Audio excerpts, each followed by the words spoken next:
মানুষ কখনোই পাহাড়ে হোঁচট খায় না। হোঁচট খায় ছোট, ছোট নুড়ি পাথরে। হোঁচট খায় ছড়িয়ে ছিটিয়ে থাকা ইট পাথরের টুকরোতে। পাহাড়ের মতো বিশাল কিছুর সামনে আমরা সতর্ক থাকি না, প্রস্তুত থাকি না, কিন্তু সেই সামান্য অবহেলিত কিছুর জন্যই পড়ে যাই।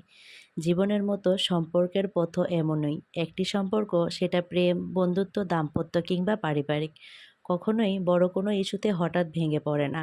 সম্পর্ক ভাঙে ছোট, ছোট ভুল বোঝাবুঝি, অবহেলা, না বলা কথার ভেতর জমে থাকা কষ্ট কিংবা সময়মতো একটুখানি মনোযোগ না দেওয়ার কারণে।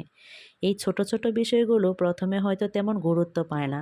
কিন্তু দিনে, দিনে সেগুলো জমতে, জমতে পাহাড়ের চেয়েও বড় হয়ে ওঠে। এক সময় আসে যখন আর বোঝাপড়ার কোনো রাস্তা খোলা থাকে না। বিচ্ছেদ হয়ে ওঠে একমাত্র সমাধান। আমরা অনেক সময় ভাবি, এত ছোট একটা বিষয় ও এতটা রাগ করলো কেন? কিন্তু এই ছোট বিষয়টাই হয়তো তার কাছে বড় ছিল। হয়তো সে প্রতিদিন একটু কথা বলা, একটুখানি সময় চেয়েছিল।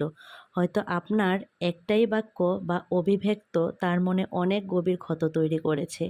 একটি ক্ষতের জন্য সবসময় বড় অস্ত্র লাগে না। ক্ষত গভীর হয় তখনই যখন অনুভূতির জায়গায় আঘাত লাগে।